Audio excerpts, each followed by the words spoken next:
முருகா முருகா முருகா முருகா கிருஷ்ணன் ஞாபகம் வைங்க. நல்ல எண்ணங்கள் 5 மணிக்கு வரும். Appointment with God is 5 o'clock 4 o'clock இந்த மார்னிங். யாரும் கடவுள்கிட்ட போறதில்லை. போனீங்கன்னா உங்களுக்கு வேண்டியதெல்லாம் சொல்லலாம். Law of attraction, law of attraction. நீங்க என்ன வேணுமோ கேட்பார். ஒரு மாசத்துக்கு 100 கிலோமீட்டர் ஓடணும், இல்லை நடக்கணும். 100 கிலோமீட்டர் டெய்லி 3 கிலோமீட்டர் ஓடுங்க.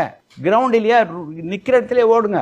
ட்ரெட்மில் இருந்தா ஓடுங்க. நாம என்ன பண்றோம்னா வாழ்க்கையில ஒரு கஷ்டத்தோட வாழ்றோம். வாழ்க்கைங்கிறது ஜெயிக்கணும். 51 years of experience. உங்களுக்கு சொல்லிக் கொடுக்காம யாருக்கு சொல்லிக் கொடுக்க? நிறைய டாக்டர்கள் அதிகமாக பேச மாட்டாங்க. உங்கள் சேனல்லாம் பேசும்போது சொல்கிறாங்க, பாமர மக்கள் புரிஞ்சுக்கிற மாதிரி பேசுறீங்க சார். ஆமாம், நம்ம தமிழ்நாட்டுக்கு வரும் பாமர மக்கள் தானே. தமிழ் மீடியத்தில் தான் நான் படித்தேன். இப்போ தமிழர்கள் தான் நிறைய பேர் இருக்காங்க. சந்தோஷங்கிறது கடையில் 1 கிலோகிராம் இவ்வளவுன்னு கிடைக்கிறது இல்லை. சந்தோஷங்கிறது நம்ம மனசில் உண்டாகிறது. எந்த மனசில் சந்தோஷம் உண்டாகுதோ அங்கே ஹார்ட் அட்டாக் வராது. யாரை நீ ஏமாத்துறது இல்லையோ ஹார்ட் அட்டாக் வராது. யாரை நீ திட்டுறையோ, நீ திட்டினா ஹார்ட் அட்டாக் வரும். திட்டு வாங்குற சம்சாரத்துக்கு ஹார்ட் அட்டாக் வராது. தயவு செய்து இந்த வாழ்க்கை ஒரு வாழ்க்கை தான். நானும் பார்த்துருக்கேன். 1 மணி நேரம் எக்ஸசைஸ் பண்ணுங்கள், உங்களுக்கு ஹார்ட் அட்டாக் வராது. வருஷத்துக்கு ஒரு தடவை செக்அப் பண்ணிக்கோங்க. கொலஸ்ட்ரால் எப்படி இருக்குது, பிபி எப்படி, இசிஜி எப்படி பார்த்துக்கோங்க. எனக்கு யாருக்கு வேணால் ஹார்ட் அட்டாக் வரலாம்.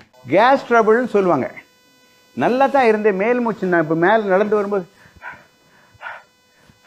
என்னமோ பண்ணுது சார், தலை சுற்றுது சார், கைக்கு வலி வர்ற மாதிரி இருக்குது சார், இங்கே வர்ற மாதிரி இருக்குது சார், இங்கே முதுகு வர்ற மாதிரி இருக்குது சார்.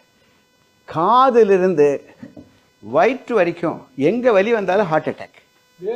இங்கே பாருங்க, இங்கிருந்து இதுக்குள்ளே என்ன பெயின் வந்தாலும் heart attack, unless proved otherwise. வேர்வை வரும். 180% குப்புன்னு வேர்க்கும். கொஞ்சம் பேருக்கு மயக்கம் போட்டு விழுந்துருவாங்க. தலைவலின்னா உடனே நமக்கு ஏதோ தப்புன்னு சொல்லி ஸ்கேன் எடுக்கிறோமில்ல, இசிஜி எடுக்காமல் இந்த வலியை யாரும் வைத்தியம் பண்ணக்கூடாது. போய் ஒவ்வொரு கவுண்டர் ப்ரிஸ்கிரிப்ஷன் போய் கடையில் நீங்களே மாத்திரை வாங்கினா முட்டாள்னு அர்த்தம். சார், ஆஸ்பத்திரி போகவே பயமாக இருக்குது சார்.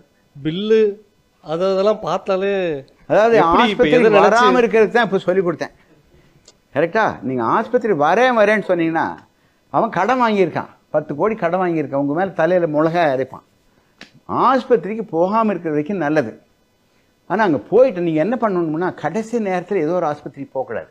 இந்த ஏரியாவிலே எது பெஸ்ட் ஹாஸ்பிட்டல், இந்த ஏரியாவில் பெஸ்ட் டாக்டர் யார், ஃபோன் பண்ண அந்த டாக்டர் நான் வரேன், நீங்கள் வாங்க. அவன் தெரிஞ்ச டாக்டர், உங்கள் ஃபேமிலி டாக்டர்.